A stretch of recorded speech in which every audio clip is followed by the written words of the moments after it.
Programme میں آپ کو خوش آمدید کہتے ہیں. میں اسد اللہ خان ہوں. میرے ساتھ آج کے پروگرام میں زرتاج گل صاحبہ موجود ہیں, پارلیمانی لیڈر ہیں سنی اتحاد کونسل کی. بہت شکریہ زرتاج صاحبہ, خوش آمدید. آج آپ کی پیشی تھی ATC میں گجرانوالہ میں, کیا ہوا, کیا آپ کے اوپر جرم کیا ہے, آپ کا الزام کیا ہے؟ Thank you Asad, thank you for inviting me. آج گجرانوالہ ATC میں میری پیشی تھی. 43 FIRs میں سے ایک یہ بھی FIR ہے. 28 دفعات ہے, اور میں ہمیشہ کہتی ہوں کہ شاید پورا PPC لگا دیتے ہیں کہ 9 مئی کی آڑ میں تمام پاکستان تحریک انصاف کے کارکنان کو, لیڈران کو کنوکٹ کرنا ہے تاکہ وہ خان صاحب کا ساتھ چھوڑ دے, جو کہ ہم نے چھوڑنا تو نہیں ہے. تو لہٰذا ان کو پھر جب 9 مئی کی آڑ میں انہوں نے جو ہمارے اوپر دفعات ڈالنی تھی, اس میں 27-28 دفعات تو وہ ویسے ہی ڈال دیتے ہیں. اس کے بعد انہوں نے 302 بھی ڈالا ہوا ہے. اچھا, کہ قتل بھی خدا نخواستہ کیا ہوا ہے. ویری کس کے قتل کا الزام ہے آپ پر؟ یہ تو ابھی مجھے بندہ بھی پتہ نہیں کہ کس کو قتل کیا ہے, نہ مجھے یہ پتہ ہے کہ وہ جگہ کون سی تھی, کیونکہ میں تو گجرانوالہ گئی بھی نہیں ہوں. میں تو شاید GT روڈ سے کبھی گزری ہوں گی, نیور بین ٹو گجرانوالہ. تو ابھی یہ ATC میں ہی میں جاتی ہوں, میں پیش ہوتی ہوں. سارے فریولس قسم کے کیسز ہیں. عمر ایوب صاحب بھی اس میں, احمد چٹھا اسی کے اندر ہے, بلال اسی کے اندر ہے, بہت سارے کارکنان وہیں پر ہیں. ویری انفارچونیٹ کہ پاکستان کے اندر تمام دہشت گرد کھلے عام پھر رہے ہیں, لیکن پاکستان کے تحریک انصاف کے کارکنان کو عمران خان کا ساتھ دینے کے اوپر دہشت گرد بنا کے تمام ATC کوٹ پاکستان تحریک انصاف کے لیڈران اور کارکنان سے بھرے ہوئے ہیں. جب اپنے ملک میں دہشت گرد کہا جاتا ہے, غدار کہا جاتا ہے, قاتل کہا جاتا ہے, یقین کریں اسد انتہائی تکلیف ہوتی ہے کہ آپ کو ملک سے محبت میں یا پیٹریوٹزم میں, یا پھر اپنے ملک کے اندر آپ PTI کا جھنڈا اٹھائیں, آپ عمران خان کا نام لیں, تو آپ اس لیے جو ہیں وہ یعنی کہ آپ کا جرم ہے. کتنے شہروں میں آپ پر FIRs ہیں؟ پورے پنجاب کے اندر ہے الحمدللہ. کوئی شہر انہوں نے نہیں چھوڑا. انہوں نے 9 مئی میں سوچا کہ چونکہ اس نے خان صاحب کا ساتھ نہیں چھوڑا, ویسے میں ڈیرہ غازی خان میں تھی, تو انہوں نے کیا کیا کہ شاید انہوں نے سوچا کہ پاکستان تحریک انصاف کے کارکنان اور لیڈران کو ساتھ ہیلی کاپٹر بھی دے دیں کہ آپ پہلے ڈیرہ غازی خان میں دہشت گردی کریں, پھر آپ مظفر گڑھ بھی چلے جائیں, پھر آپ اٹک بھی چلے جائیں, ٹیکسلا بھی چلے جائیں, لاہور, فیصل آباد, گجرانوالہ. کوئی ایسا شہر انہوں نے نہیں چھوڑا جس کے اندر انہوں نے مقدمے ہمارے اوپر درج نہیں کیے ہوں. 43 FIR ہیں تمام ڈسٹرکٹس کے اندر ہے. کہیں پر گائے چوری کا پرچہ ہے, کہیں پر ATM مشین توڑ کے پیسے نکالنے کا ہے, کہیں پر کوئی پتہ نہیں بم بنانے کا طریقہ سکھایا ہوا ہے, کہیں پر دہشت گرد ہوں, کہیں پر غدار ہوں, کہیں پر قاتل ہوں. مطلب انفارچونیٹلی کہ اس وقت ملک کے اندر اس قدر لوگوں کو کنوکٹ کیا جا رہا ہے صرف اس لیے کہ وہ عمران خان کا ساتھ دے رہے ہیں. دیکھیں, جب آپ کا نظریہ مر جاتا ہے نا, نیریٹو مر جاتا ہے, جب آپ کی سیاست ختم ہو جاتی ہے, آپ گدی نشینے پہ یا اپنے خاندان کے اپنے بچوں کو والی وارث سمجھتے ہیں, تو پھر آپ اپنے مخالف کا مقابلہ سیاست میں کر نہیں سکتے. تو یہ عمران خان کے پائے کے لیڈر تو ہیں نہیں, یہ عمران خان کا مقابلہ تو نہیں کر سکتے. اس لیے اتنے گھٹیا کیسز ہمارے اوپر. اور سب سے اسد جو مجھے سب سے تکلیف ہے اس خاتون ہونے کے ناطے, میں بار بار کہتی ہوں, یہ نہیں کہ میں خان صاحب کی پارٹی کا حصہ ہوں, اس خاتون ہونے کے ناطے مجھے خواتین کہتی ہیں کہ ہمیں شرم آتی ہے جو عدت کیس انہوں نے بشرا بی بی کے اوپر ڈالا ہوا ہے. تمام پاکستان کی خواتین افینڈ ہیں, یہی حرکتیں کر رہی ہے. لیکن کیا یہ مکافات عمل نہیں ہے؟ اب آپ کے زمانے میں نون لیگ والوں پر بھی کچھ, چلے آپ پر زیادہ ہو گئے ہیں مقدمات, زیادہ شہروں میں زیادہ FIRs ہوئی ہیں, لیکن رانا ثناء اللہ پر جو کیس بنایا گیا تھا, شاہد خاقان عباسی پہ, مفتاح اسماعیل پہ, احسن اقبال پہ, کیا آپ نہیں سمجھتی مکافات عمل ہے بدلہ لے رہی ہے آپ سے حکومت یا نون لیگ؟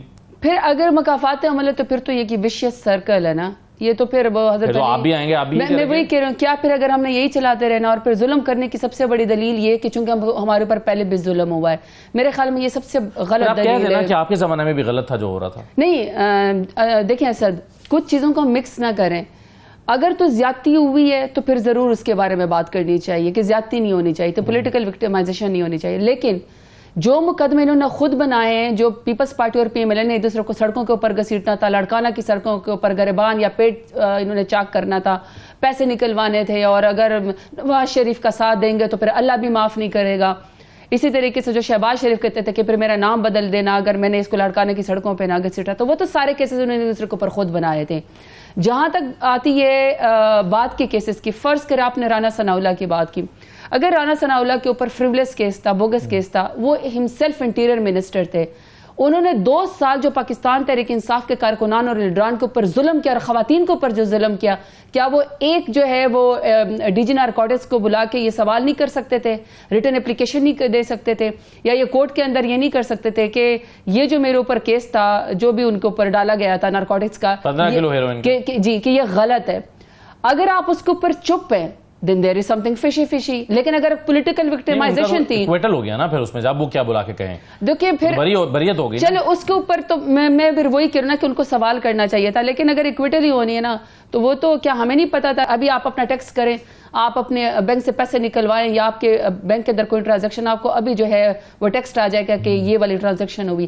25 ارب کوئی اللہ کا بندہ ڈال گیا, واہ بھائی واہ, معجزات کے اوپر پی ایم ایل این اس وقت زندہ ہے کہ 25 ارب ڈال دیتے. وہاں پہ اس طرح کے کیسز کے اندر اگر سوال جواب ان کے پاس نہیں ہے اور شہباز شریف سیدھا آتا ہے اور آپ اس کو ایئرپورٹ کے اندر ہی آپ ڈی جی اس کے نادرہ کے جاتے ہیں اور آپ اس کو کلین چٹ دیتے ہیں اور آپ اس کو وزیر اعظم بنانا شروع کر دیتے ہیں, تو وہ چونکہ وزیر اعظم بن گیا, وہ ان کا آپس کا معاملہ ہے. لیکن کہا تو یہ گیا تھا نا کہ تمہیں وزیر اعظم بنا دیں گے, اور اپنی بیٹی کو ایک ٹک ٹاک وزیر اعلیٰ, کیا اس کی پرفارمنس ہے اس وقت پنجاب کے اندر تو اس وقت اس قدر جبر اور ظلم ہو رہا ہے. اس کو آ کے میر شرافت علی سے وہ ہار چکی ہے, 45 اس کا ہے نہیں. تو میں صرف یہ کہہ رہی ہوں, دیکھیں اسد, اگر آپ کا ایسٹ مینس کا کیس ہے, آپ کی تنخواہ 1 لاکھ ہے اور آپ لگاتے 10 لاکھ ہے, تو عوام کا حق پوچھتا ہے مجھ سے بھی, آپ سے بھی, ان لوگوں سے. اس کا جواب اگر ان کے پاس نہیں ہے, میں پھر کے فلیٹس ہیں, نہیں میرا مطلب ہے کہ میرا سوال ان کیسز سے متعلق تھا نا جس میں خود آپ کی پارٹی کے لوگ کہتے ہیں کہ جی فضول کیسز بنائے گئے تھے جس میں کچھ ثابت نہیں ہو سکا. یہ جن کیسز کا آپ بات کریے اس میں تو چلیں انف ثبوت موجود تھے, وہ تو بعد میں حکومت تبدیل ہوئی تو پھر وہ بریتیں ہو گئیں, وہ تو ہم نے دیکھا جو کچھ ہوا. لیکن بہت سارے کیسز تو ایسے بنائے گئے تھے نا جو آپ نے بنایا اور اس کا کوئی ثبوت نہیں تھا, وہ ثابت نہیں ہو سکے. تو کوئی جس میں رانا ثناء اللہ کا ہے, جس میں مفتہ صاحب کا ہے. دیکھیں رانا ثناء اللہ کا تو میں نے آپ کو پہلے سے کہہ دیا نا, جو وہ میں نے آپ کو کر دی کہ he should have questioned himself. جب وہ انٹیریئر منسٹر, اگر پورے پاکستان کی خواتین کو وہ سڑکوں پر گھسیٹ سکتے تھے, شیلنگ کر سکتے تھے, لاٹھی چارج کر سکتے تھے, 60% خواتین کا پرزنر قیدیوں میں اضافہ ہوا ہے ان کی حکومت میں, یہ کبھی تاریخ میں پاکستان میں نہیں ہوا. تو at least D G narcotics سے بھی وہ سوال کر سکتے تھے نا اگر ان کو تھا. لیکن میں اس پہ لاسٹ اسٹیٹمنٹ یہ دے سکتی ہوں کہ پولیٹیکل وکٹمائزیشن نہیں ہونی چاہیے. آپ جتنا مرضی گلا دبا دے, جتنا پولیٹیکل وکٹمائزیشن کر لے, غلط ہے. دوسری بات یہ کہ نظریے کو دبایا نہیں جا سکتا. کیا عمران خان کے ساتھ ظلم زیادتی کرنے کے بعد یا ہمارے ساتھ ظلم کرنے کے بعد کیا عمران خان کا نظریہ ختم ہو گیا؟ بڑھ گیا. 1.70 کروڑ ووٹ لیا تھا پچھلی دفعہ 2018 میں, ابھی تو ہم پورا پاکستان ہمارے ساتھ ہے, سب کا سب عمران خان کے ساتھ ہے. ایک جھلک دیکھنے کو لوگ جو عمران خان کی طرف سے, وہ جس کلر کی شرٹ پہن لے پورا پاکستان وہ شرٹ خریدنا شروع کر دیتا ہے. اس کا مطلب ہے جبر ظلم سے نظریے نہیں دبائے جا سکتے. یہ پروپیگنڈے, یہ ظلم جبر اور یہ جو تجربہ یہ بند کر دینے چاہیے. چلیے آپ رانا ثناء اللہ کا ذکر اور سیاست کا مقابلہ سیاست میں ہی کرے. بالکل ٹھیک ہے. میں اگر اپنے علاقے سے 1.5 لاکھ ووٹ لے کر آئے نا, عوام نے مجھے ووٹ دیا, کوئی پاپولیرٹی کانٹیسٹ تو نہیں ہوتا نا, یا یہ کہ کسی میں سرخاب کے پڑ لگے ہوں. آپ اپنے حلقے کی محنت کرتے ہیں, آپ ووٹ میں جاتے ہیں, ووٹ کی پرچی کے ذریعے آپ الیکٹ ہو کے آتے ہیں یا پھر آپ ریجیکٹ ہو کے آتے ہیں.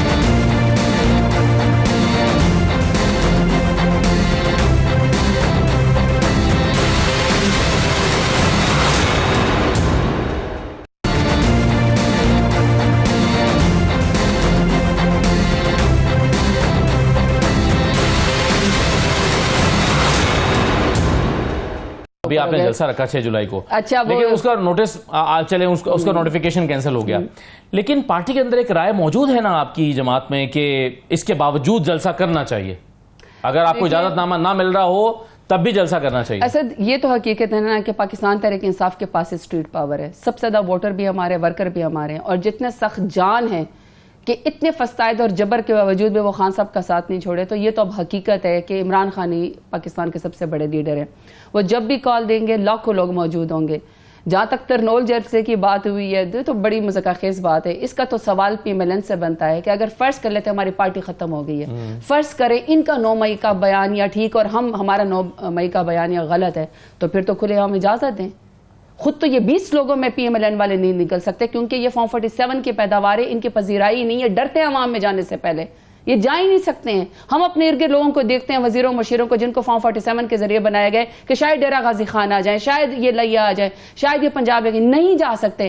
ہم کیوں کھلے عام دندن آتے پھر رہے؟ کیونکہ عوام نے ہمیں ووٹ دیا, ہمارے اوپر عمران خان کی وجہ سے ٹرسٹ کرتے. دوسرا ترنول جیسے کہ آپ ذرا وہ ایف آئی آر اپلیکیشن نکالے نا جو انہوں نے ڈی سی اور کمشنر کو دی ہے, جس میں کوئی 35-40 لوگوں نے ایک ہی کچی پنسل سے جو ہے وہ سب نے اس کے اوپر سائن کر دی اور کوئی بہانہ بنا. تو بہانے بنانے کی ضرورت نہیں ہے. اس کا مطلب کہ پاکستان تحریک انصاف ہی صرف پبلک کو باہر لے کر آ سکتی ہے. اب اگر ہم آئین اور قانون کی پاسداری کرتے تو اس کا تو ہمیں الٹا کریڈٹ دینا چاہیے. عمران خان صاحب کی گرفتاری کے بعد کوئی ایک بڑی ڈیمونسٹریشن جو ہے پیسفلی پی ٹی آئی نہیں کر سکی, کیا وجہ ہے اس کی؟ دیکھیں جس طریقے سے چادر اور چار دیواری کو پامال کیا گیا, لوگ خوف زدہ ہیں. کس کو خوفزدہ نہیں کیا گیا؟ ظلم کے خلاف بولنے کے اوپر بھی آپ کی آواز بند کر دی جاتی ہے, آپ کے اوپر ایف آئی آر کر دی جاتی ہے. پورا پنجاب, پورا پاکستان اس وقت ایف آئی آر کے اوپر چل رہا ہے. آج شاہ محمود صاحب کو جب کوٹ لکھپت جیل کے اندر لایا جا رہا تھا وہاں پہ, یہاں سے آج ان کو ہتھکڑیاں لگا کے وہاں پہ پیش کیا گیا ہے. پاکستان کا فورن منسٹر رہ چکا ہے, پاکستان کا مقدمہ لڑ چکا ہے, اور بڑے خوبصورت طریقے سے جب او آئی سی کی کانفرنس پاکستان میں 2 دفعہ ہوئی, جب ہمارے تعلقات سب سے بیسٹ دنیا میں جا رہے تھے, پاکستان آئسولیشن سے نکل کے پاکستان ایک وہ کہتے ہیں نا ثالث کا کردار ادا کر رہا تھا. آج آپ نے شاہ محمود قریشی صاحب کو جو ہے وہ ہتھکڑیوں کے اندر اور بیڑیوں کے اندر آپ نے, اور پھر آپ پریزن وین میں اس کو اس طرح لے کر آئے, یہ کیا زیادتی نہیں ہے؟ دوسری طرف عمر ایوب صاحب جو ہے وہ ATC کورٹ کے اندر گئے ہوئے تھے سرگودا کے اندر, کہ کیونکہ آپ نے کل ان کو گرفتار کرنے کی کوشش کی ہے. میں آج ATC کی عدالت میں گجراوالا کے اندر پیش ہو رہی تھی. ہزارہ کارکنان جو ہیں آج اپنے مقدموں کے اندر جس طریقے سے ان کو لے کر آیا جا رہا ہوتا ہے, کیا اس سے زیادہ ظلم اور جبر اور فسطائیت ہو سکتی؟ اس کے باوجود بھی میری پارٹی مضبوط کھڑی ہے. میرا لیڈر جو ہے وہ 150 روپے کے اسٹیمپ پیپر کے اوپر پلیٹس کا بہانہ بنا کے تو نہیں ملک سے گئے. آپ نے کہا پارٹی مضبوط کھڑی ہے, کتنے گروپ ہے پارٹی میں؟ اچھا, ہماری پارٹی کا چونکہ ظاہری بات ہے اتنا زیادہ ووٹ بینک ہو گیا, ان کا تو خیال تھا کہ نہ عمران خان رہے گا, خدا نہ خواستہ نہ اس کی پارٹی رہے گی. پارٹی اتنی بڑھ گئی ہے, جو لوگ چھوڑ کے چلے گئے وہ بھی ری جوائن کرنا چاہتے ہیں, جو 9 مئی کے بعد آئے ہیں ظاہری بات ہے ان کے بھی سٹیکس ہیں, جو ہم پرانے ہیں اسٹوڈنٹ لیڈر تھی میں تو ہمارے بھی سٹیکس ہیں. ایک واحد پولیٹیکل پارٹی ہے. دیکھیں اسد, پھر آپ کو کریڈٹ تو دینا پڑے گا نا کہ حکومت میں ہوتے ہوئے حکومت کے لوگ چھوڑ کے پاکستان تحریک انصاف میں آنا چاہتے ہیں. یہ اس سے بڑی ووٹ کی طاقت اور عمران خان کے نظریے کی طاقت کیوں نہیں ہوگی؟ آپ ٹی وی پروگرام دیکھیں کس طرح لوگ کہتے ہیں کہ they want to join P T I, اور اپنے ہی ان کا جو نواز شریف کا بیان ہے, شہباز شریف کا, وہ خود منہ سے کہتے ہیں. میاں جاوید لطیف کو دیکھیں, شاہد خاقان عباسی کو دیکھیں, مفتاح اسماعیل کو دیکھیں, وہ خود اپنی پارٹیاں چھوڑ کے, یا محمد زبیر کو دیکھ لیں, پارٹیاں چھوڑ کے بھی جا رہا ہے اور وہ کہتے ہیں کہ یہ فارم 47 کے ذریعے آئے ہیں. آصف کرمانی صاحب کو آپ دیکھ لیں, لائن لگی ہوئی ہے, جو ان کے سیزن پولیٹیشین ہیں. کیونکہ آصف کرمانی صاحب نے کوئی رابطہ کیا پی ٹی سے جوائن کرنے؟ نہیں, رابطہ تو نہیں کیا, لیکن اگر آپ ان کے سچ لوگوں نے بولنا شروع کر دیا ہے, اس کا مطلب ہے کہ حکومت میں رہتے ہوئے لوگ پاکستان تحریک انصاف کو جوائن کرنا چاہتے ہیں. وہاں پہ پارٹی میں یقیناً ڈفرینس آف اوپینین بھی ہوتا ہے. میں ایک ہی بات کہہ سکتی ہوں, جب خان صاحب جیل سے انشاءاللہ باہر آئیں گے نا, یہ پارٹی ابھی کیا لڑائی ہے, ابھی کیا 2 گروپس ہیں یا 3 گروپس ہیں, چلے جتنے بھی ہیں, اس کیا ڈفرینس آف اوپینین کیا چلے؟ ڈفرینس آف اوپینین ہو نہ ہو, میں تو صرف اپنی پارٹی کو خود بھی کہتی ہوں اور میں خود بھی اس بات پہ عمل کرتی ہوں کہ جس دن مجھے یہ احساس ہو جائے اور جس دن میرے ارد گرد کے لوگوں کو یہ احساس ہو جائے جو وسیلہ عمران خان نے ان کے لیے بنے ہیں, جو ان کی سیاست میں ایک نام ہوا, پذیرائی ہوئی ہے, اور وہ سٹیٹس کو چیلنج کر رہے ہیں, چاہے مراد سعید ہے, حماد اظہر ہے, زرتاج گل ہے, علی محمد خان ہے, شہریار افریدی ہے, شیر افضل مروت ہے, بیرسٹر گوہر ہے. جب تک ہمیں یہ احساس ہو جائے کہ یہ عزت ہمیں عمران خان کی وجہ سے ملی ہے اور اس شخص کی عزت کا ہمیں خیال رکھنا ہے, تو اپنے اختلافات جو ہیں ہم نے پارٹی کے اندر رہ کے حل کرنے. یہ پارٹی کے لوگوں کو سمجھ نہیں آ رہی بات, شیر افضل مروت کو, شہریار افریدی کو, شاندانہ کو, یہ بات سمجھ نہیں آ رہی؟ نہیں, میرا خیال ہے کہ اصل بات یہ ہے نا کہ جب گھر کا بڑا, جس سے آپ کٹ آف ہوتے ہیں, جس سے آپ ملنا چاہتے ہیں, جس سے پوری قوم ملنا چاہتی ہیں, جب آپ نے اس کی تصویر کے اوپر بھی پابندی لگا دی, آواز کے اوپر بھی پابندی لگا دی, جلسے کے اوپر بھی پابندی لگا دی, تو بچے آپس میں لڑنے لگتے ہیں. کوئی بچے تو نہیں ہے, یہ تھوڑا بہت ڈفرینس آف اوپینین تو ہو جاتا ہے, لیکن پھر بھی ڈفرینس آف اوپینین اسی پارٹی میں ہوتا ہے نا جو جمہوری پارٹی ہو. شیر افضل مروت سے کیا غلطی ہوئی ویسے؟ وہ کہتے ہیں خان صاحب نے میری تذلیل کی ہے. میرا خیال ہے کہ انہوں نے پورا کوئی ٹویٹ بھی کیا اور انہوں نے کوئی ویڈیو انہوں نے پورا بیان دیا ہے کہ ان کا خیال ہے کہ وہ خان صاحب سے گلہ کرتے ہیں. میں پھر میں وہی بات کہوں گی, جب ہم یہ اپنے ذہن نشین کر لینا کہ یہ عمران خان نے دیے نا اور ہم نے عمران خان کی عزت کیا خیال رکھنا, تو پھر ہم اپنے گلے نہیں کریں گے. ہم سب کی قربانی مل کے بھی وہ قربانی نہیں ہے جو عمران خان اس وقت قربانی دے کے. لیکن پارٹی ورکر اس وقت جو ہے وہ اپسٹ نہیں ہے اس بات پہ کہ پتہ نہیں زرتاج گل اگر مجھے کال دیتی ہیں جلسے کے لیے تو شہریار آفریدی کے کارکن آئیں گے یا نہیں آئیں گے, یا فلاں کال دیتا ہے تو دوسرے گروپ کے آئیں گے. کارکن اگر کوئی آپ کو یہاں پہ بیٹھ کے میرے سمیت یہ کہتا ہے نا کہ میرے کارکن ہے, تو وہ آپ سے جھوٹ بولتا ہے, مکر و فریب کرتا ہے. کارکن صرف عمران خان کے حلقے میں تو ہوتے ہیں نا جی.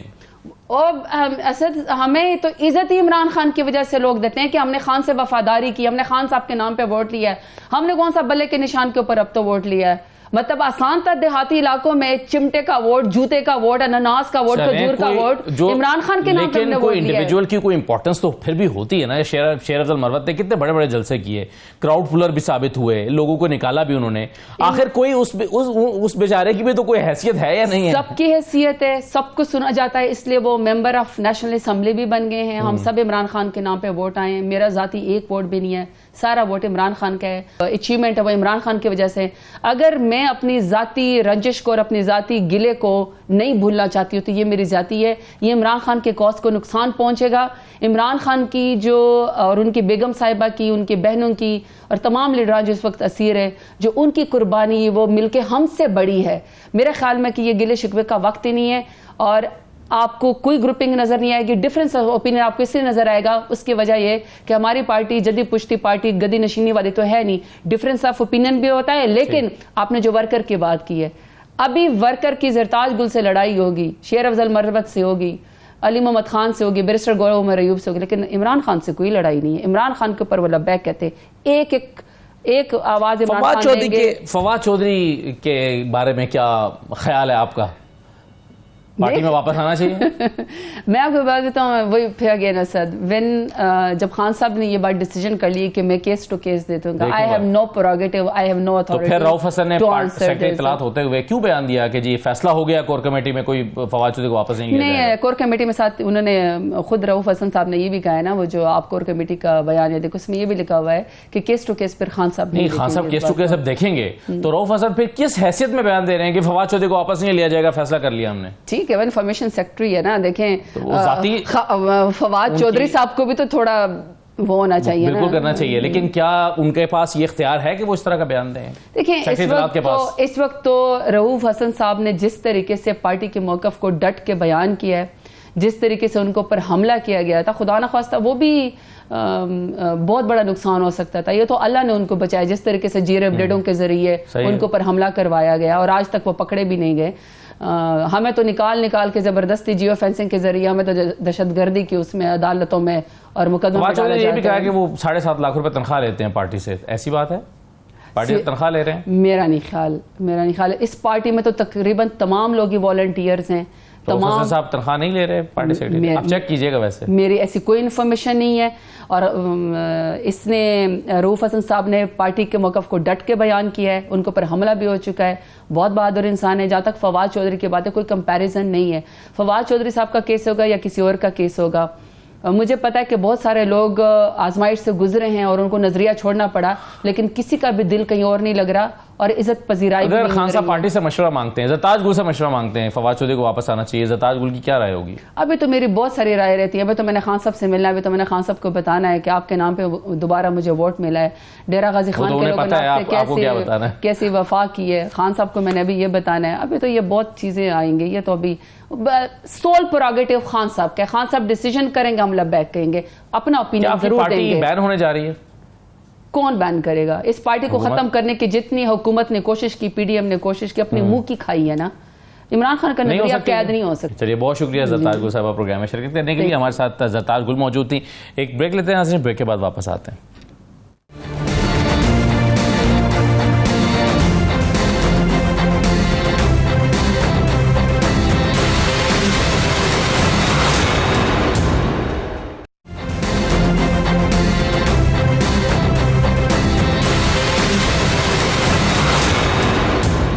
بریک کے بعد آپ کو دوبارہ خوش آمدید کہتے ہیں. آج اسلام آباد میں الیکشن ٹرائبونل نے سماعت کی ہے اسلام آباد کے 3 حلقوں کے حوالے سے, اور اس میں خرم نواز صاحب کو اور طارق فضل چودھری صاحب کو ان کو جرمانے کیے گئے کیونکہ یہ اپنا ریکارڈ جمع نہیں کرا رہے ہیں.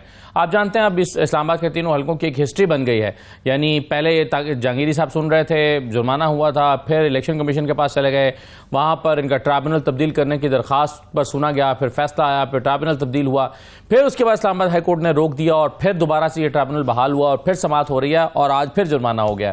تو یہ معاملہ اب کس طرح سے آگے بڑھ رہا ہے اس کو ایک تو دیکھیں گے. دوسرا آج ایک رپورٹ سامنے آئی ہے جس کے مطابق الیکشن کمیشن نے 41 حلقوں کے رزلٹ جو ہیں وہ فارم 45 پہلے ان کو ہٹایا, پھر ان کو موڈیفائی کر کے دوبارہ اپنی ویب سائٹ پہ اپلوڈ کیا ہے. اس پہ بات کریں گے. اور طارق محمود جہانگیری صاحب کے خلاف آج جو ایک ان کے خلاف ایک مہم چل رہی تھی سوشل میڈیا پر اور میڈیا پر, اس کے حوالے سے نوٹس لیا گیا اور اس پر سماعت ہوئی ہے. اسلام آباد میں چیف جسٹس کے سربراہی میں بینچ نے یہ سماعت کی ہے اور اس میں کئی لوگوں کو نوٹسز جاری کیے گئے ہیں. اور جو ادارے ہیں خاص طور پر FIA ہے, پیمرا ہے, ان سے بھی جواب طلب کیا گیا کہ وہ اپنا کام کیوں نہیں کر رہے ہیں. تو ان تمام چیزوں پر بات کریں گے. ہمارے ساتھ نعیم حیدر پنجوتا صاحب موجود ہیں اسٹوڈیوز میں, ماہر قانون ہیں اور تحریک انصاف کے رہنما. بہت شکریہ پنجوتا صاحب, خوش آمدید. حافظ احسان صاحب ہمارے ساتھ موجود ہیں, ماہر قانون ہیں, آپ بہت شکریہ. حافظ صاحب ایک مرتبہ پھر ابھی میں نے مختصر سی ایک ہسٹری اس کی بتا دی ہے جو اسلام آباد کے تینوں حلقوں کے حوالے سے ٹرائبیونل سماعت کر رہا ہے. اس میں خرم نواز صاحب کو اور طارق فضل چودھری صاحب کو آج پھر جرمانہ ہوا ہے اور جرمانہ اس لیے کیا گیا ہے کہ وہ اپنا ریکارڈ جمع نہیں کرا رہے. آپ کے خیال میں ریکارڈ یعنی 180 دن میں اس کی سماعت مکمل کرنی ہوتی ہے, فیصلہ دینا ہوتا ہے ٹرائبیونل نے, روزانہ کی بنیاد پر سماعت کرنی ہوتی ہے. اگر کوئی بھی فریق اپنا ریکارڈ جمع نہ کرا پا رہا ہو تو عدالت کے پاس کیا آپشنز ہوتے ہیں, کیسے پروسیڈ کیا جا سکتا ہے آگے؟ بسم اللہ الرحمن الرحیم. اسد, ہمارا سیکشن جو الیکشن ایکٹ 2017 ہے اس کا سیکشن 140 سے لے کے 158 تک سارا یہ پروسیس ذکر ہے اور اس کے اندر بالکل بات یہ ہے کہ 180 دن کے اندر جو ہے اگر آپ کی الیکشن پٹیشن جاتی ہے تو اس کا فیصلہ ہونا چاہیے. اور اگر اس کے اندر ڈیلیئنگ ٹیکٹس یوز ہوتے ہیں, چاہے وہ پٹیشنر سائڈ سے آئیں یا اس کے بعد جو رسپونڈنٹ سائڈ سے آئیں, تو ان دونوں سچویشنز کے اندر عدالت کے پاس یہ اختیار ہے کہ اس کے اوپر فائنز بھی کر سکتا ہے, کاسٹ بھی ڈال سکتا ہے, تاکہ وہ جو پروسیس 180 دن والا ہے اس کے اندر اس کیس کو مکمل کیا جائے. سر آپ یہ جو 20-30 ہزار روپے کا جرمانہ یا پہلے 10,000 روپے کا جرمانہ ہوا تھا, یہ تو شاید کوئی اتنا معنی نہیں رکھتا امیدواروں کے لیے, طارق فضل چودھری صاحب کے لیے فار ایگزامپل یا خرم نواز صاحب کے لیے. تو ظاہر ہے اس کا مقصد تو یہ ہے کہ پروسیس کو سپیڈ اپ کیا جائے. لیکن اگر پھر بھی نہیں ہوتا اور کوئی شخص سمجھتا ہے ٹھیک ہے مجھے جرمانہ کرتے جائیں اور میں جرمانہ ادا کرتا جاتا ہوں, تو پھر آپشن کیا ہوتی ہے عدالت کے پاس؟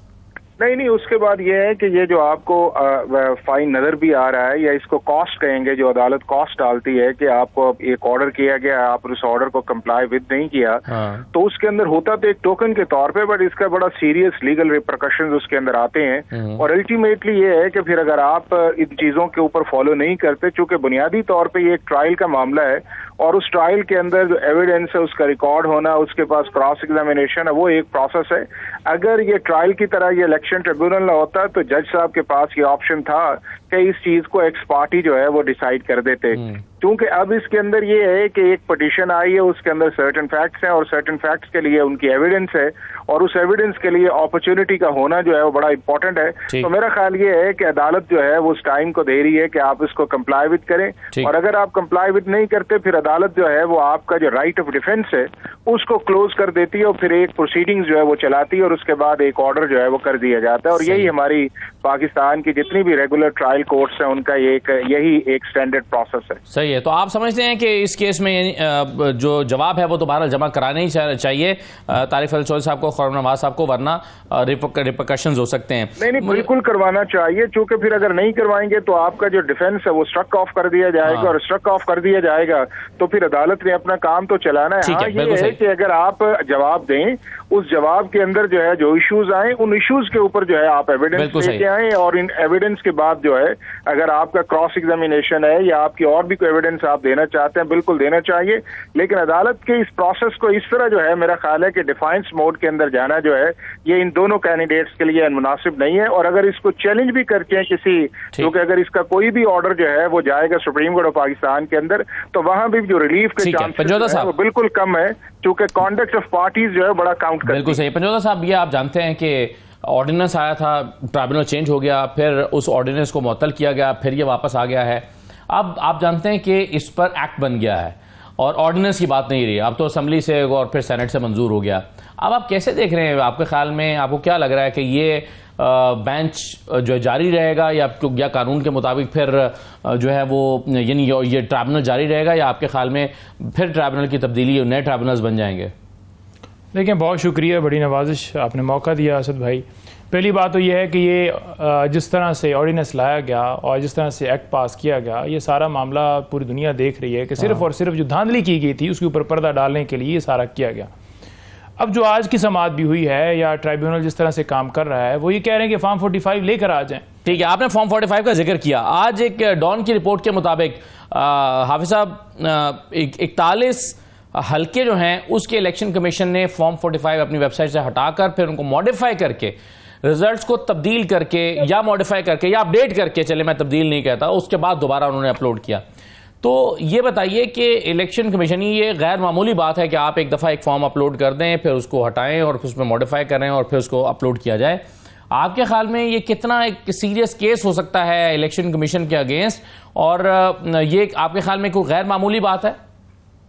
دیکھیں, ایک تو اسد یہ ہے کہ اس طرح کی چیزیں ایکسٹرا آرڈنری ہوتی ہیں, لیکن دوسرا اس کے اندر یہ ہے کہ اگر آپ نے پہلا ایک فارم اس کے اوپر لگایا ہے اور دوسرا اگر آپ نے فارم اس کے اوپر آیا اور اس کے اندر میجر ڈسکرپنسیز نہیں ہے اس چیز کے اندر کہ جس کے اندر آپ کا بیسیکلی, تو آپ ان ریزلٹس پہ بات کرتے ہیں نا کہ جو آپ کے مختلف کینڈیڈیٹس کو ملے ہوتے ہیں, اگر اس کے اندر وہ چینجز نہیں آئی تو میرا نہیں خیال کہ یہ بہت بڑا ایک لیگل ایشو ہے.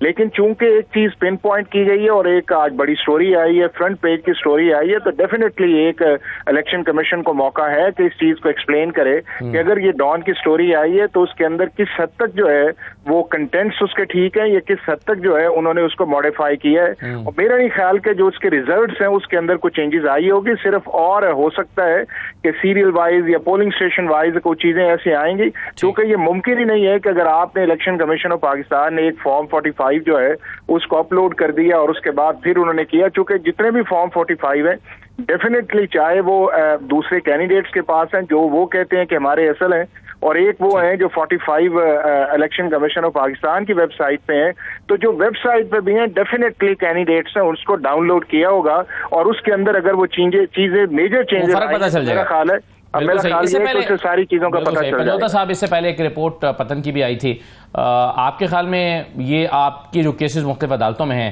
اس کا حصہ بن سکتی ہیں یہ رپورٹس؟ جی بالکل, یہ حصہ آلریڈی اس پر آپ نے ورکنگ کی ہوئی ہے؟ دیکھیں یہ بالکل بن سکتی ہیں اور آلریڈی ورکنگ بھی کی ہوئی ہے, اور اس کے اوپر ہماری ویسے پریس کانفرنس بھی جاری رہتی ہیں اور ہم بات بھی کرتے ہیں, اور کورٹ کے اندر بھی یہ معاملہ رکھا جائے گا. کیونکہ اگر دیکھا جائے تو ہم نے فارم 45 پہلے بھی اگر آپ نے دیکھے ہوں, جب ہم نے زیادہ شور مچایا تھا کہ ایک ٹائم پیریڈ ہے اس کے اندر آپ نے فارم 45 اپلوڈ کرنے ہیں, تو الیکشن کمیشن نے جو ہی اٹھائے غلط سیدھے وہ اٹھا کے اپلوڈ کر دیے. اب اس کے اندر کیونکہ وہ زیادہ اتنی فیبریکیشن ہوئی تھی, 6 کو 16 بنا دیا گیا تھا, 16 کو 664 بنا دیا گیا تھا, تو اس طرح کی ساری صورتحال کی گئی تھی جس کے اوپر پوری دنیا میں مختلف لوگوں نے آواز اٹھائی, ٹویٹس کیے, ہم ٹویٹس کر رہے تھے کہ یہ کس طرح کا جناب آپ فارم لگا رہے ہیں اور یہ تو آپ کی چوری پکڑی گئی ہے. تو فوراً ہی انہوں نے ڈیلیٹ کر دیے, اور اب بھی ڈان نے یا پتن نے جن جو ہے اداروں نے رپورٹس دی ہیں وہ بالکل کلیئر دی ہیں, اور یہ بالکل دھاندلی کی گئی ہے, اسی طرح سے کی گئی ہے, کیونکہ پتن کہہ رہا ہے کہ 22 یا 24 کے قریب حلقے اس سے بھی زیادہ ہوں گے جن میں ابھی تک فارم 45 جن کے اپلوڈ ہی نہیں کیے گئے, جن کے ابھی تک اپلوڈ ہی نہیں کیے گئے. صحیح ہے. ایک چیز مختصراً مجھے اور بتا دیجیے گا حافظ صاحب, وہ یہ ہے کہ طارق محمود جہانگیری صاحب کے حوالے سے ایک مہم چل رہی تھی ان کی ڈگری کو لے کر, اس پر آج بہت سخت ریمارکس بینچ کی طرف سے دیے گئے ہیں, یہاں تک کہ چیف جسٹس صاحب نے بھی کہا کیا ان کے خلاف ٹویٹس کی جاتی ہیں تو کیا جواب میں وہ بھی ٹویٹ کریں, کچھ لوگوں کو نوٹسز بھی ہو گئے ہیں. آپ کے خیال میں ججز کے بارے میں مختلف طرح کی جو کیمپین چل رہی ہیں اس کا کیا نتیجہ نکلے گا اور کہاں معاملہ کو آپ جاتا ہوا دیکھ رہے ہیں؟ دیکھیں اسد, یہ جو کیمپین کا معاملہ چل رہا ہے یہ پاناما سے ایشو ہوا ہے, اور یہ ایک ایسی انبرڈل قسم کی ایکسرسائز کی جا رہی ہے پاکستان کے اندر اور پاکستان سے باہر, اور جو آرٹیکل 19 آف کانسٹیٹیوشن ہے یا آرٹیکل 9A ہے, اس کی کانسٹیٹیوشن ہر بندہ اپنی مرضی کے مطابق کرتا ہے. اب یہی انٹرپریٹیشن اگر آپ پی ٹی آئی سے کروائیں گے آرٹیکل 19 کی, ان کی انٹرپریٹیشن کو اور ہوگی. یہی انٹرپریٹیشن پی ایم ایل این سے کروائیں گے تو اس کی انٹرپریٹیشن ہوگی. اب جن انسٹیٹیوشنز کو ٹارگٹ کیا جاتا ہے, چاہے اس کے اندر جوڈیشری ہے یا آپ کی اسٹیبلشمنٹ ہے, وہ تو نہیں بول سکتے جس طرح یہ سارے بول رہے ہیں. تو میرا یہ خیال بالکل صحیح, آپ کہہ رہے ہیں کہ یہ پرانا سلسلہ چل رہا ہے اور سلسلہ یہ رکنا چاہیے. بہرحال بہت شکریہ, اور ہمیں بہت شکریہ حافظ صاحب, نعیم حیدر پنجوزی صاحب, بہت شکریہ. پروگرام میں شرکت کرنے کے لیے بریک لیتے ہیں ناظرین, بریک کے بعد واپس آتے ہیں.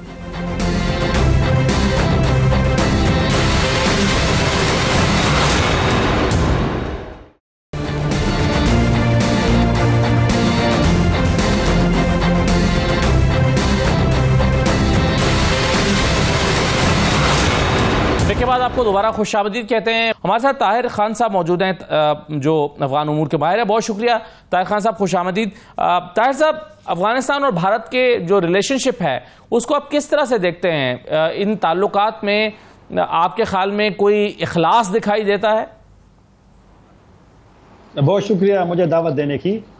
میرے خیال میں شاید یہ افغان اس پہ بولیں گے, لیکن چلو آپ نے مجھ سے سوال کیا ہے تو میں ماضی کی طرف تو شاید بعد میں چلا جاؤں, لیکن میں ابھی تازہ جو 30 جون اور 1 جولائی کو دوحہ میں قطر میں افغانستان پہ کانفرنس ہوئی ہے جی اقوام متحدہ کی, تو اس میں جب 2 پوائنٹ اس میں ایجنڈا تھا, 2 نکات تھی, یعنی پرائیویٹ جو سیکٹر ہے اس کی ڈیولپمنٹ اور اسی طرح جو نارکاٹکس ہے منشیات کے خلاف. جی. لیکن کئی لوگوں نے خاص کر مغربی ممالک نے ایک کوشش کی کہ دیگر ایشوز کو وہاں پہ لے آیا ہے, لیکن وہاں پہ پاکستان نے, چین نے, روس نے, ایران نے ان کی مخالفت کی, مغربی ممالک کی, کیونکہ 2 پوائنٹ ایجنڈا پہ سب لوگ پہلے سے متفق تھے. بھارت نے کوئی رول ادا نہیں کیا, باوجود اس کے کہ جب طالبان کے وفد کے سربراہ بھارت کے جو وفد کے سربراہ تھے جے پی سنگھ سے جب ملے تھے تو طالبان کا جو ٹویٹ پہ ایکس پہ جو ذبیح اللہ مجاہد کا تھا تو اس نے ایک لحاظ سے کہا کہ انڈیا نے اس کے موقف کی حمایت کی, لیکن جب وقت آیا حمایت کرنے کی تو انہوں نے نہیں کیا. یہ میں اس لیے تازہ آپ کو دے رہا ہوں کہ یہ ایک ماضی میں ہمیں لے جائے گا. دوسرا پرانے میں بعد میں جاتے ہیں. جب افغانستان میں طالبان انٹر ہونے کے قریب تھے تو بھارت ان ممالک میں تھا جنہوں نے اپنا سفارت خانہ, اپنے تمام قونصل خانے, جس کا ہرات میں ہے, کندہار میں ہے, جلال آباد میں ہے, مزار شریف میں ہے, وہ بند کر دیے. جب افغانوں کو ضرورت تھی, کیونکہ کافی جس طرح آپ نے کہا بھی اپنے انٹرو میں کہ افغان نکلنا چاہ رہے تھے جن کو خطرہ تھا, 7 لاکھ پاکستان آئے ہیں, اگر آپ بعد میں اس پہ بھی بات کرنی ہے تو بھارت کے سفارت خانہ بھی بند. یہ بھی افغانوں کو سوچنا پڑے گا کہ جب ان کا مشکل وقت آیا کچھ لوگوں کے لیے, میں پورے افغان 4 کروڑ آبادی کی بات نہیں کرتا, اور پاکستان جس کو اکثر افغان ہم سے گرے شکوے کرتے ہیں, 7 لاکھ اس وقت تک آئے ہیں, 7 لاکھ جو دیگر ممالک جانا چاہتے. تو لہٰذا پھر ماضی کی آپ نے بات کی, ماضی کی میں صرف ایک مثال آپ کو دیتا ہوں. جب 1979 میں 1979 میں جب روسی یعنی سوویت یونین افغانستان آ گئے تو جب سب سے پہلی 1980 جنوری میں پہلی قرارداد کہ روسی فوجیوں کی سوویت یونین کی مذمت کی جو قرارداد تھی اور فوجوں کو وڈرال کی, اس میں انڈیا نے سوویت یونین کی حمایت کی. پوری دنیا ایک طرف, پوری دنیا 135 کے لگ بھگ اس کے حق میں تھے, اور انڈیا اور کچھ 17 ممالک جو اس وقت, چونکہ ایسٹرن یورپ بھی اس وقت ٹوٹا نہیں تھا, تو انہوں نے یہ آکوپیشن کی سوویت یونین کی, جب پوری افغان قوم روسیوں کے خلاف جہاد انہوں نے شروع کی تھی. تو یہ چیزیں ہیں کہ افغانوں کو سوچنا پڑے گا کہ بھارت کا کیا کردار رہا ہے اور اب کیا کردار ہے. بیسک مقصد انڈیا کا بیسک جو پرپس ہے وہ اس وقت طالبان حکومت کو انگیج کرنے کا, وہ بنیادی مقصد کیا ہے؟ یہ اچھا سوال ہے. بھارت کا سفارت خانہ طالبان کے تقریباً 2 سال تک بند رہا, 2 سال تک. پاکستان کا سفارت خانہ جب طالبان 15 اگست کو داخل ہو گئے تھے 2021 کو, پاکستان کا سفارت خانہ بھی کھلا تھا. پاکستان کا 4 قونصل خانے کندہار, مزار شریف اور ہرات اور جلال آباد میں, تمام سب قونصل خانے کھلے تھے. باوجود اس کے کہ پاکستان کے لیے جو پروپیگنڈا کرتے ہیں پاکستان کے خلاف لوگ بھی اور کچھ ممالک بھی, یعنی پاکستان کے لیے ایک مشکل وقت بھی تھا, لیکن پاکستان کو یہ احساس تھا. ابھی جو پاکستان کے سابق سفیر ہیں منصور احمد خان صاحب, اس وقت سفیر تھے, ان کو جو پاکستان کا سول اعزاز ملا ہے, ایوارڈ ملا ہے, اس لیے ملا ہے کہ انہوں نے جو غیر ملکی وہاں پھنس گئے تھے, جو صحافی وہاں پھنس گئے تھے, جو دیگر لوگ پھنس گئے تھے, ان کو نکالنے میں رول تھا. تو اس کا مطلب یہ ہے کہ جو آپ کا سوال ہے, میرے خیال میں بھارت شاید اس کو صرف اپنی مفادات, اور یہ کیوں آپ کہہ رہے کہ ابھی کیوں یہ زیادہ فعال ہوا ہے, اس لیے فعال ہوا ہے کہ وہ کہتے ہیں کہ پاکستان وہاں موجود ہے, پاکستان پہ حملہ بھی ہوا, پاکستان کے سفیر پہ حملہ ہوا, ہمارے وہاں پر ایک جو محافظ تھے وہ شدید زخمی ہوئے, میں خود اس سے ملنے گیا تھا پشاور میں, اور اس وقت بھی پاکستانی سفارت خانہ 1 گھنٹے کے لیے بند نہیں ہوا. تو لہٰذا یہ چیزیں ہیں کہ جو پاکستان میں، بھارت میں، اور دیکھو ہمیں کتنا نقصان ہوا ہے افغانستان کے حالات سے. 7 لاکھ یہاں آئے ہیں نا ابھی نئے، باقی تو تقریباً کوئی 20 لاکھ سے زیادہ اس سے پہلے بھی موجود ہے. اور ہمارے لوگ یہاں کیوں افغان آتے ہیں باوجود ہم پہ تنقید کے؟ کیونکہ ان کو پتہ ہے کہ پاکستانیوں کے دل بڑے ہیں. پاکستانیوں نے ماضی میں، اور اب بھی UNHCR کا جو آج کل سربراہ ادھر آیا ہوا ہے اس نے آج اپریشیٹ کیا. تو لہٰذا بھارت اس لیے ایکٹیو ہو گیا کہ بھارت کو معلوم تھا کہ اب وہاں پہ ان کو ایک موقع ملا ہے، ایک فرصت ان کو ملی ہے کہ ان حالات سے فائدہ اٹھاؤ. ان کے خیال میں شاید پاکستان سے طالبان کی حکومت کی جو تھوڑی سی کشیدگی پیدا ہوئی ہے یا لوگوں کے گلے شکوے ہیں. اور طاہر صاحب، اس کو آپ کے خیال میں افغانستان کی جو بری حکومت ہے طالبان کی، وہ کیسے رسپونڈ کرے گی؟ وہ بھارت کے ساتھ تعلقات کو کس طرح سے دیکھ رہے ہوں گے؟ یہی تو ان کے لیے یہ دوحہ جو میں نے آپ کو ذکر کیا، کہ دوحہ کس لیے میں نے ذکر کیا ہے کہ آج میری دوحہ پہ ایک مضمون بھی چھپا ہے، اور میں نے اس کے لیے مغربی ممالک سے، طالبان کے وفد سے اور پاکستانی کے وفد میں کچھ اراکین سے بات کی ہے. اور چلو پاکستان کو تو ایک سائڈ پہ کر لے، پاکستان سے چلو طالبان بھی کبھی کبھی گلا کرتے ہیں دیگر، لیکن مغربی ممالک کے جو نمائندے سے میرے بات ہوئی وہ تو پاکستان کو تو فیور نہیں کرے گا نا.